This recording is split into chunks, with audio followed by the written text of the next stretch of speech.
Subscribe sekarang channel YouTube Novelas Kadina. Gratis. Bab 5271. Ketika Charlie, Claire, dan ayah mertua Jacob sedang makan di restoran, Elaine bersembunyi di kamarnya dan diam-diam membuka platform video pendek. Di era di mana semua orang bisa menjadi pembawa berita, bahkan seekor anjing pun bisa menyiarkan langsung secara daring. Satu-satunya perbedaan adalah ada atau tidaknya penonton. Elaine meraba-raba untuk membuat ruang siaran langsungnya sendiri dan memasukkan 5 kata. Ruang siaran langsung Elaine, di kolom nama ruang siaran langsung. Setelah itu, dia menyelesaikan pembuatan ruang langsung dan memulai siaran langsung dari pertama dalam hidupnya. Begitu siaran langsung dimulai, dia mulai mencari cara untuk menambahkan ke keranjang belanja. Karena dia telah menonton siaran langsung Horiah dan tahu bahwa hal terpenting dalam siaran langsung adalah menjual barang. Dan untuk menjual barang, Anda harus memiliki keranjang kuning kecil, dan konsumen Anda dapat memesan hanya setelah tautan produk diposting. Namun, setelah lama mencari, dia tidak dapat menemukan pintu masuk pengoperasian kereta belanja. Dalam keputusasaan, dia membuka mesin pencari dan memasukkan kata kunci. Mengapa tidak ada mobil kuning saat siaran langsung? Hasil pencarian itu membuat Elaine pingsan. Dia melihat jawaban dengan peringkat tertinggi dan bergumam. Kamu harus punya lebih dari 1000 penggemar sebelum bisa membuka gerobak kuning kecil itu. Sialan. Kamu butuh 1000 penggemar?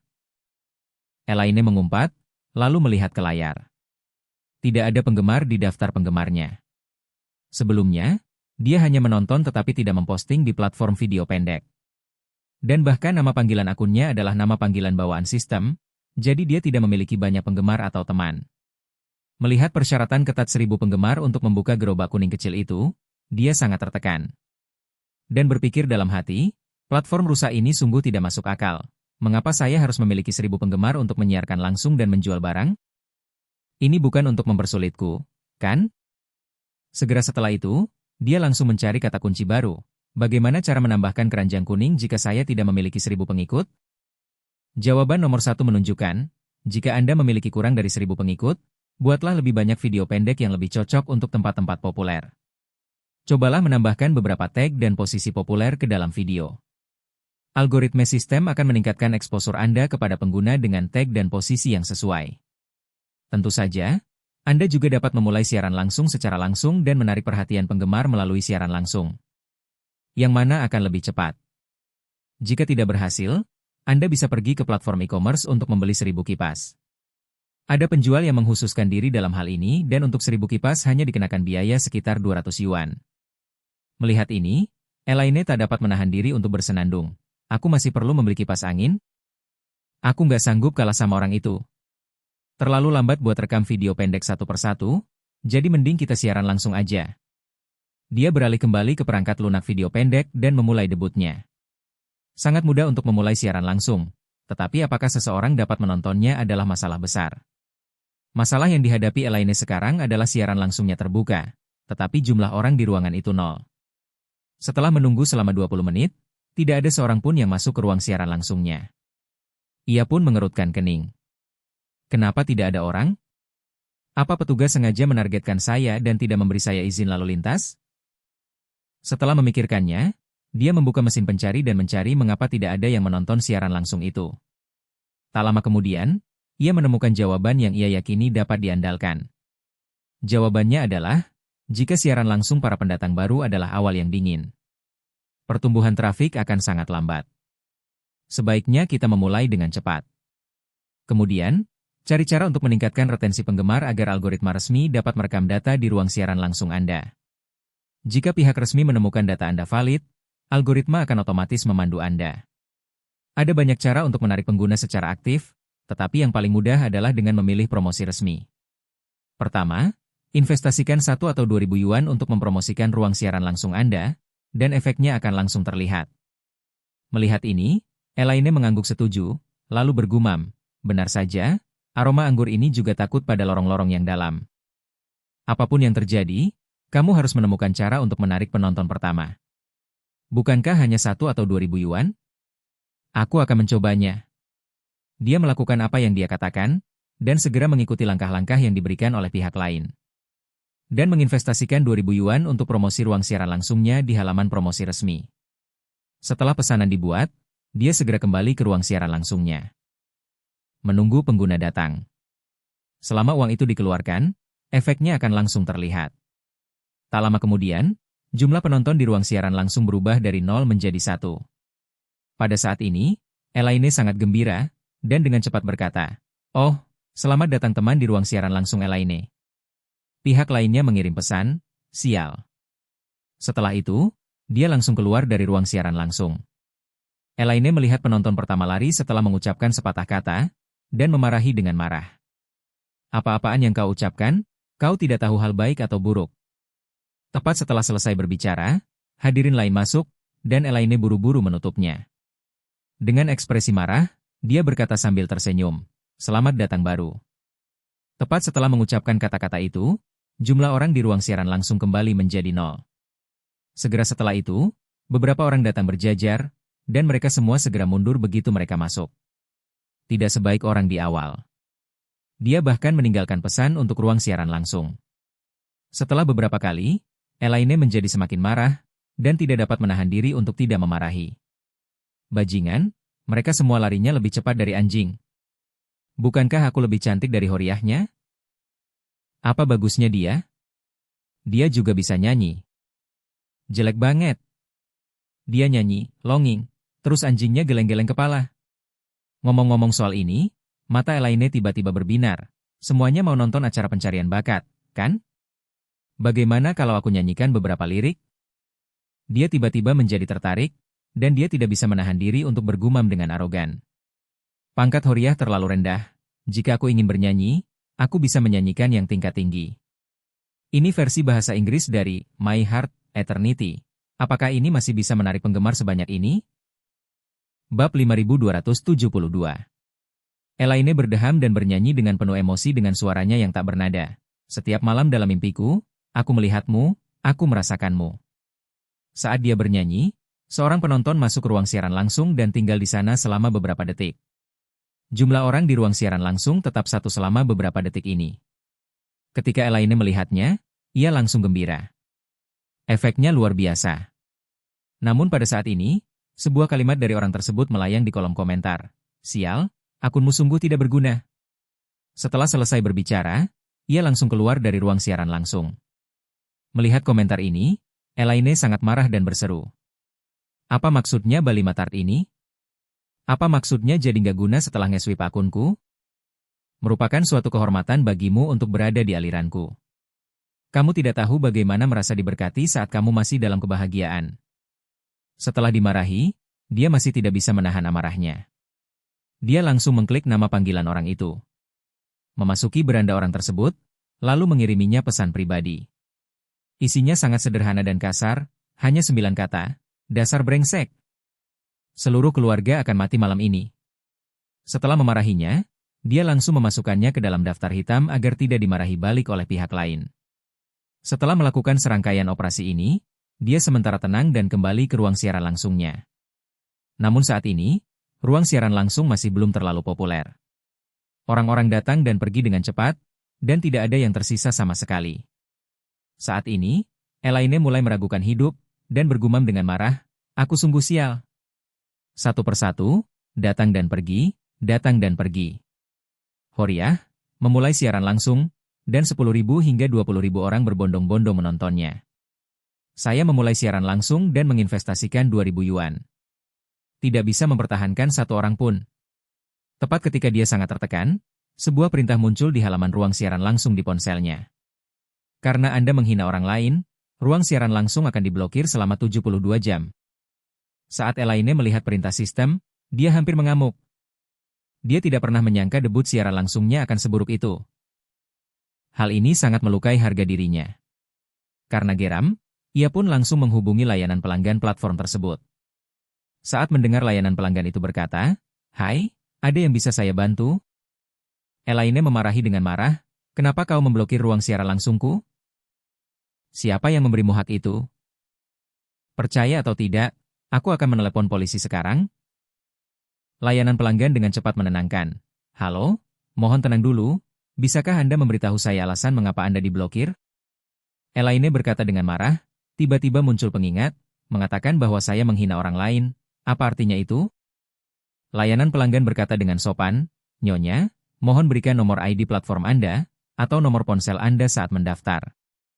Elaine berkata dengan marah, "Itu sama saja dengan tempatku menelepon." Layanan pelanggan berkata, "Silakan tunggu sebentar, dan saya akan memverifikasi alasan spesifiknya untuk Anda." Lalu, terdengar suara berderak dari keyboard pihak lain. Setelah itu, layanan pelanggan menjawab, "Nona halo, setelah penyelidikan kami, seorang pengguna platform melaporkan bahwa Anda menghinanya melalui pesan pribadi. Dilihat dari tangkapan layar rekaman obrolan yang dia berikan, memang benar bahasa Anda kurang baik. Sudah sepantasnya, ini merupakan pelanggaran aturan di platform kami." "Aku melanggar aturan?" gerutu Elaine sambil menggertakkan giginya. "Lalu kenapa kau tidak memberitahuku kenapa aku memarahinya? Kamu tidak lihat pesan yang dia tinggalkan di ruang siaran langsungku? Dia bilang akunku tidak berguna. Apa maksudmu menghina orang diperbolehkan?" Layanan pelanggan dengan sabar menjelaskan, "Nyonya, menurut deskripsi Anda tadi, konten pesan pengguna ini di ruang siaran langsung Anda tidak melanggar peraturan platform kami. Dan itu adalah konten komunikasi yang normal, tetapi Anda menghina pihak lain dan mengutuk keluarganya, yang jelas merupakan serangan pribadi." "Kamu tidak masuk akal," kata Elaine dengan nada kesal, "kata-kata seperti itu jelas memalukan, dan kamu masih bilang ini komunikasi yang normal dengannya. Kenapa kamu melindunginya seperti ini? Dan soal ini, dia pertama kali masuk ke ruang siaran langsungku dan kabur setelah mempermalukanku. Tidak bisakah aku memarahinya saja? Apa aku pantas dipermalukan olehnya?" Layanan pelanggan harus menjelaskan dengan nada yang baik, "Nyonya, mungkin kata-katanya benar-benar membuat Anda sedikit tidak nyaman, tetapi menurut peraturan platform kami, kata-katanya benar-benar tidak cukup untuk menyentuh batas bawah platform. Tapi kata-kata yang kau kirim ke pihak lain memang agak berlebihan. Admin kami minta maaf atas penalti ruang siaran langsungmu, tapi ini juga sesuai dengan peraturan. Aku harap kau bisa mengerti." Elaine berkata dengan marah, "Aku mengerti, aku mengerti. Kamu menagih uang, 2.000 yuan. Kamu tidak membantu, tapi aku masih menghadapi si brengsek itu. Bukankah kamu sedang menindas orang jujur?" Layanan pelanggan berkata dengan putus asa, "Nyonya, pertama-tama, saya harus mengklarifikasi dengan Anda bahwa kami benar-benar tidak memihak, kami hanya mengikuti aturan platform. Selain itu, saya juga melihat pesanan promosi Anda, totalnya 2.000 yuan, tetapi sebelum ruang siaran langsung Anda diblokir, pesanan promosi Anda menghabiskan total 15 yuan 80 sen. Karena ruang siaran langsung sekarang diblokir, pesanan promosi juga telah ditangguhkan. Jika Anda memerlukan pengembalian dana, Anda dapat mengajukannya di latar belakang kapan saja, dan kami akan mengembalikan sisa saldo ke rekening pembayaran Anda. Jika Anda masih membutuhkan layanan promosi, Anda dapat melanjutkan pesanan promosi ini setelah ruang siaran langsung Anda dibuka blokirnya." Elaine begitu marah pada pihak lain hingga ia merasakan seluruh darahnya mengalir ke kepalanya dalam sekejap. Kepalanya berdengung, dan tangannya mulai gemetar tanpa sadar karena kemarahan dan keluhan yang luar biasa. Dan gigi atas dan bawahnya juga terus mengeluarkan suara gemertak karena gemetar. Tanpa diduga, pada saat ini, layanan pelanggan berkata lagi, "Bagaimana dengan ini, Bu? Meskipun memang salah bagi Anda untuk bersumpah, saya dapat memahami perasaan Anda sampai batas tertentu. Untuk menebus pengalaman buruk Anda, saya akan memberikan kupon promosi diskon 5 yuan sekaligus, dan kupon tersebut telah dikirimkan ke akun Anda. Saat Anda membuat pesanan promosi berikutnya, Anda dapat menggunakannya asalkan jumlah nominalnya melebihi 2.000 yuan. Elaine berkata lagi saat ini. Tak kuasa menahan diri, seluruh tubuhnya bagaikan letusan gunung berapi, mengumpat dengan marah, "Persetan dengan ibumu dan kupon itu.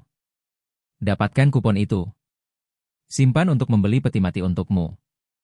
Sambil berkata demikian, ia melempar ponselnya. Ketika ponsel itu jatuh ke tanah, layarnya langsung hitam. Segera setelah itu, karena keluh kesah dalam hatinya, Elaine duduk sendirian di depan meja rias dan mulai menangis. Claire, yang berada di lantai bawah, mendengar gerakan di lantai atas saat ini, dan berkata, "Sepertinya ibu sedang berdebat dengan seseorang, aku akan pergi dan memeriksanya." Setelah itu, dia meletakkan sumpitnya, dan segera naik lift ke atas. Ketika dia sampai di pintu kamar Elaine, dia mendengar Elaine menangis dan mengumpat di dalam. "Bali Matarts. Aku belum pernah diperlakukan seperti ini seumur hidupku." Claire yang mendengar hal itu segera membuka pintu dan masuk. Melihat ibunya menangis di meja rias dan ponselnya terjatuh ke tanah, ia langsung bertanya dengan khawatir, "Bu, ada apa denganmu?" Claire menangis dan mengeluh, "Anak baik. Ada yang mempermalukan ibumu dan memblokir akunku. Ibumu memarahi seseorang dan diblokir. Apa kau pikir mereka masih manusia?" Claire bingung, "Bu, apa maksudmu? Siapa yang mempermalukanmu? Siapa yang memblokir akunmu? Akun mana yang diblokir?" Elaine menangis dan berkata, "Ibu baru saja memulai siaran langsung, dan seorang Balimatark masuk dan mengatakan akunku tidak berguna dan dia kabur setelah itu. Aku sangat marah, aku mengiriminya pesan pribadi dan memarahinya, dan platform itu memblokirku." Claire bertanya dengan heran, "Bu, ibu, ibu yang memulai siaran langsung?" "Ya." Pada titik ini, Elaine tidak lagi menyembunyikan rahasianya, dan berkata terus terang, "Bukan Horiah yang dibayar ribuan. Dia menghasilkan banyak uang dari siaran langsung. Dia tampak seperti manusia, tapi dia masih berlari di depanku dan berteriak, 'Aku sangat marah.' Aku berpikir, kenapa aku tidak bisa siaran langsung seperti itu? Jadi aku juga membuka ruang siaran langsung, siapa sangka ini akan terjadi tepat setelah siaran dimulai." Claire berkata tanpa daya, "Bu, ibu tidak kekurangan makanan, minuman, pakaian, ibu tidak kekurangan apapun, mengapa ibu meniru siaran langsung orang lain?" Elaine tampak tidak senang. Membalikkan pertanyaan, "Aku tidak butuh apa-apa di sini. Kenapa kamu tidak bilang saja kalau para selebritas itu masih siaran langsung setiap hari? Lihatlah para selebriti internet yang menghasilkan ratusan juta setahun, 365 hari setahun, mereka tidak sabar untuk siaran langsung. Ada juga selebritas yang tidak cukup sibuk untuk syuting, bernyanyi, dan tampil di acara varietas, dan mereka bahkan menggunakan internet untuk menyiarkan siaran langsung demi mendapatkan barang. Dibandingkan dengan mereka, aku bukan apa-apa. Mereka pikir mereka tidak menghasilkan uang. Terlebih lagi, apa hakku untuk berpikir uang membakar tanganku?" Claire menghela napas, "Bu, tidak semua orang bisa siaran langsung. Siaran langsung Bibi ditonton banyak orang. Itu karena dia mengandalkan paman dan sepupunya. Berbaring di tempat tidur dan berjualan, dengan nenek berusia 80 tahun di sampingnya. Inilah keunggulan siaran langsungnya." Seperti yang dikatakannya, Claire juga ingin menghibur ibunya. Jadi dia berkata, "Bu, jangan khawatir, jika Bibi seperti Anda, dan kemudian siaran langsung sendiri, pasti tidak ada yang menontonnya." Elaine mengerutkan kening, dan bertanya dengan marah, "Claire, apa maksudmu? Tidak ada yang akan menonton siaran langsung ibumu, kan?" Bab 5273. Claire tidak menyangka kalau dia datang ke sini untuk menghibur ibunya. Namun pada akhirnya, ia disalahpahami oleh ibunya. Dalam keputusasaan, ia hanya bisa menjelaskan, "Bu, aku tidak bermaksud begitu." Elaine melambaikan tangannya dengan sedih, "Lupakan saja, kamu tidak perlu menjelaskannya lagi kepadaku." Penjelasannya untuk menutupi, "Kamu hanya berpikir dalam hati bahwa aku tidak bisa melakukan siaran langsung." Claire menghela napas, "Lalu bagaimana menurutmu? Jika kau mau berpikir, kau masih punya kesempatan. Saya juga mendukung Anda jika Anda ingin melanjutkan siaran langsung. Tapi ada satu hal, terlepas dari apakah masalah ini berhasil atau gagal pada akhirnya. Kamu harus mengendalikan emosimu. Bukankah lebih baik rugi kalau tubuhmu rusak?" Meskipun Elaine agresif dan tidak masuk akal, dia masih bisa mendengar hal baik dan buruk terkadang. Dan dia tahu betul bahwa tidak ada yang salah dengan apa yang dikatakan putrinya. Ketika melakukan sesuatu, Anda tidak boleh kehilangan uang, kalah dalam pertempuran, dan kehilangan orang. Jadi, dia menatap Claire, mengangguk, dan berkata, "Oke, jangan khawatir, aku sedikit marah tadi. Dan saya akan dapat menyesuaikannya segera. Bukankah itu hanya memblokir saya selama 72 jam? Setelah 72 jam, saya akan datang lagi. Saya telah melayani keluarga ini selama hampir 30 tahun. Dan aku masih peduli dengan 72 jam ini. Bahkan 72 hari pun, aku akan melawannya sampai akhir." Claire melihat sikap ibunya yang tidak kenal menyerah dan tidak tahu apakah harus memujinya atau mengkritiknya. Namun, dia memikirkannya lagi. Bagaimanapun juga, dia dilarang selama 72 jam. Artinya, dalam waktu 3 hari dari sekarang, dia tidak perlu lagi khawatir ibunya akan menjadi seperti ngengat. Hal ini membuatnya merasa sedikit lebih mudah dalam sekejap, jadi dia bertanya, "Bu, aku sudah menyimpan makan malammu. Ibu mau turun dan makan? Saya sudah kenyang, apalagi yang perlu saya makan? Claire berkata tanpa daya, kalau begitu, mari kita bicarakan ini saat kamu lapar. Elaine mengangguk dan berkata dengan sedikit depresi. Baiklah, Claire, pergilah makan dan tinggalkan aku sendiri sebentar. Setelah berbicara, Elaine tidak bisa menahan desahan lagi. Sungguh sial kali ini, apakah aku menghabiskan semua keberuntunganku setelah memenangkan lotre? Claire bertanya dengan rasa ingin tahu. Bu, apa maksudmu dengan memenangkan lotre? Hah? Hei, kata Elaine tanpa sadar, itu terakhir kali aku membeli sesuatu. Pada titik ini, dia menyadari bahwa dia hampir kehilangan maksudnya. Jadi dia buru-buru berkata. Sebenarnya, itu terakhir kali aku membeli sesuatu. Pergi ke pusat perbelanjaan. Saya memenangkan hadiah khusus, mengatakan bahwa saya dapat membeli jade telaukeng dengan diskon 0,1%. Dan giok laukeng sejuta hanya bisa dibeli seharga 10.000 yuan. Claire tanpa sadar berkata, itu semua bohong besar, kamu tidak tertipu, kan? Elaine buru-buru berkata, tentu saja, aku tidak membelinya. Apakah masih ada yang bisa membodohiku? Claire menghela napas lega, dan berkata, tidak apa-apa jika kamu tidak membelinya. Hal semacam ini bohong, katanya harganya 1 juta, tapi dijual cuma 10.000. Tapi kenyataannya, 100 yuan mungkin tidak sepadan. Lalu, melihat suasana hati Elaine saat ini bukanlah masalah besar. Dia ingin dia mencernanya sendiri, jadi dia berkata, Bu, diamlah sebentar, aku turun dulu. Tepat saat Claire berbalik untuk pergi, Elaine memikirkan sesuatu, menghentikannya dengan cepat, dan berkata, ngomong-ngomong, Claire, apakah kamu punya rencana untuk besok? Claire berpikir sejenak, lalu berkata, saya berencana pergi ke perusahaan untuk melihatnya. Saya hanya sibuk membersihkan rumah hari ini, jadi saya tidak pergi ke sana. Elaine bertanya dengan nada memohon, Claire, aku punya sesuatu untuk dibicarakan. Bolehkah?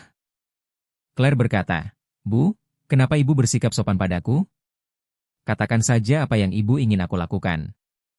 Elaine berkata dengan sangat serius, ibu ingin pergi ke kuil Kisia untuk memuja Buddha besok pagi. Saya sudah memikirkannya dengan matang, sejak saya pergi ke Amerika Serikat. Sepertinya tidak berjalan mulus. Kalau keberuntungan sedang tidak baik, keberuntungannya pasti tidak akan terlalu bagus, dan menghasilkan uang dengan siaran langsung adalah hantu. Jadi, cepatlah dan manfaatkan waktu ketika ruang siaran langsung diblokir, dan pergilah ke kuil untuk beribadah. Bab 5274. Claire ragu sejenak dalam hatinya. Dia merasa tidak pantas jika ibunya pergi ke Buddha untuk berdoa memohon berkah untuk siaran langsung. Belum lagi dia sudah lama tidak datang ke perusahaan itu, dan dia ingin kembali lagi dan melihat-lihat. Jadi dia berkata padanya, Bu, kenapa ibu tidak membiarkan Charlie pergi bersamamu? Elaine berkata dengan ekspresi malu di wajahnya. Itu, kamu harus pergi bersama ibu, maafkan aku. Tidak pantas menggunakan menantu laki-lakiku yang baik.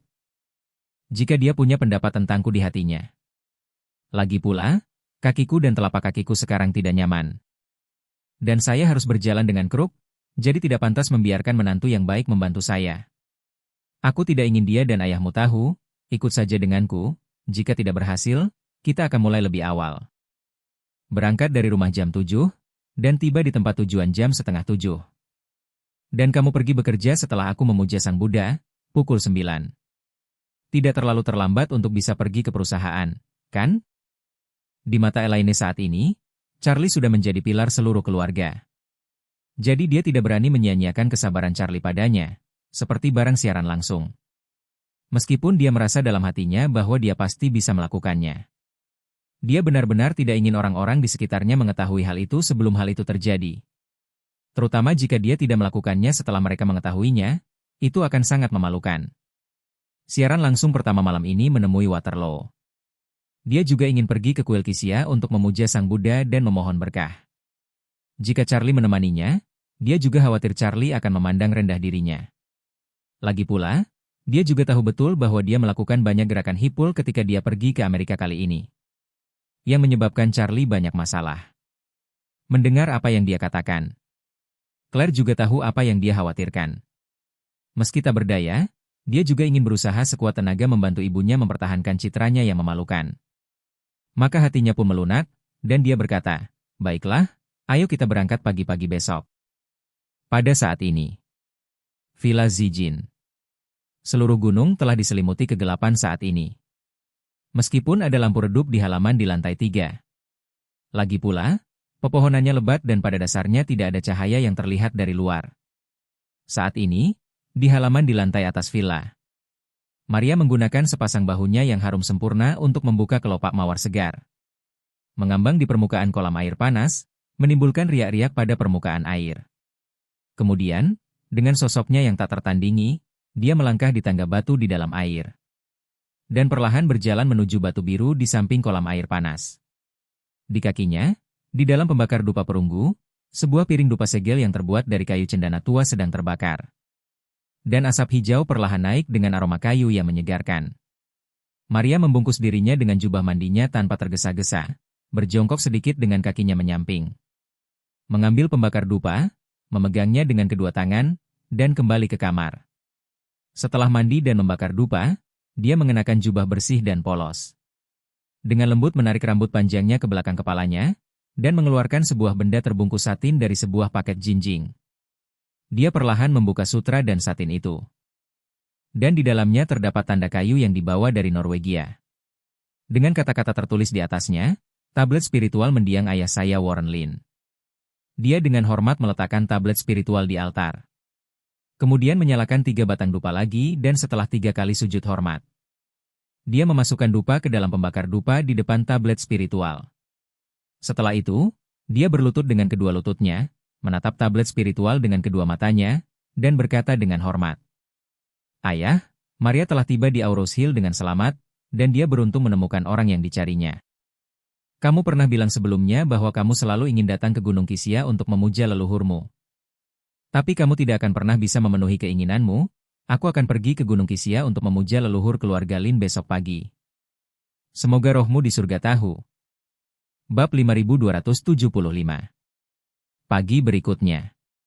Ketika Villa Zijin masih diselimuti lapisan tipis kabut putih, Maria, yang tidak memakai riasan, mengikat rambut panjangnya menjadi ekor kuda. Dan mengenakan gaun musim panas yang biasa-biasa saja, dan menuju ke Gunung Kisia sendirian. Larry dan Ethan menyarankan agar pengawal pergi bersamanya untuk memastikan keselamatannya, tetapi ditolak oleh Maria. Dia telah memutuskan untuk tinggal di kota dan dia berpikir karena dia telah memutuskan untuk belajar di Auros Hill. Dia harus menjalani kota ini dengan percaya diri dan berani mulai sekarang. Seorang gadis yang sendirian, meskipun ia terlihat lebih cantik, hanya akan menarik perhatian, bukan kecurigaan. Namun ketika gadis itu ditemani oleh pengawal, atau diikuti secara diam-diam sepanjang jalan, begitu seseorang melihatnya, pasti akan menimbulkan kecurigaan pihak lain. Melihat sikapnya yang tegas, mereka berdua tidak memaksa lagi. Setelah Maria turun gunung, dia tidak memilih naik taksi. Dia memeriksa rute di telepon genggamnya tadi malam. Dari utara Gunung Zijin, ada bus langsung ke Gunung Kisia. Perjalanan memakan waktu sekitar 30 menit. Tidak banyak, kali ini dia memutuskan untuk menstabilkan diri. Di Auros Hill untuk suatu kurun waktu, jadi dia datang untuk berintegrasi sepenuhnya. Setengah jam kemudian, Maria turun dari bus di stasiun Kisia dan berjalan ke pintu masuk kuil. Ini adalah kunjungan pertama Maria ke Gunung Kisia, tetapi dia telah mendengar dari ayahnya. Ketika dia masih sangat muda, leluhur keluarga Lin dimakamkan di Gunung Kisia. Lebih dari 600 tahun yang lalu, ketika Ming Taizu Ju Yuanzhang mendirikan dinasti Ming dan menetapkan Auros Hill sebagai ibu kota, leluhur keluarga Lin adalah pejabat di Auros Hill. Setelah pertempuran Jingnan, Raja Ju di Darian naik tahta dan memutuskan untuk memindahkan ibu kota, maka keluarga Lin juga diperintahkan untuk bersiap memindahkan keluarga ke utara bersama dinasti. Namun, nenek moyang keluarga Lin meninggal karena sakit pada malam kepindahan ke ibu kota karena usia lanjut. Saat menjelaskan pemakamannya, Lin tua menjelaskan bahwa dia akan dimakamkan bersama istrinya. Siapa yang telah dimakamkan di Gunung Kisia selama 10 tahun, sehingga keturunannya menguburkannya di tempat yang sama? Di Gunung Kisia. Menurut catatan silsilah, pada hari kedua setelah leluhur keluarga Lin dimakamkan, keturunan keluarga Lin pergi ke utara bersama seluruh keluarga mereka. Sejak saat itu, sampai Maria kembali, selama 600 tahun. Keturunan keluarga Lin tidak pernah bisa kembali ke Aurous Hill untuk menetap. Tidak ada keluarga Lin yang dimakamkan di sini, dan hanya leluhurnya saja yang tersisa. Maria mendaki gunung dan mencari di sekitar gunung, tetapi dia tidak melihat kuburan atau batu nisan apapun. Setelah ratusan tahun, dia tidak tahu di mana makam leluhurnya berada. Lagi pula, waktunya terlalu lama, bahkan sekadar terkena sinar matahari dan hujan saja sudah cukup membuat makam itu menghilang. Oleh karena itu, dalam benaknya, Gunung Qixia ini adalah makam leluhurnya. Di dalam tas kanvasnya yang praktis, ia menaruh beberapa kayu cendana Laoshan berkualitas tinggi. Awalnya, dia ingin mencari tempat terpencil di gunung untuk mengenang leluhurnya. Namun dia tidak menyangka bahwa di seluruh gunung terdapat tanda peringatan yang melarang kembang api. Dan ada kamera pengawas di mana-mana. Dalam video tersebut, Maria tahu bahwa jika dia membakar dupa dan beribadah di sini, dia tidak hanya berisiko memulai kebakaran tetapi juga berisiko ditangkap. Memikirkan hal ini, dia memutuskan untuk pergi ke kuil Qixia di puncak tengah gunung untuk membakar dupa dan beribadah. Meskipun ini adalah kuil, bagaimanapun juga, leluhurnya dimakamkan di sini. Dan membakar dupa di sana juga dianggap sebagai pemujaan terhadap leluhur.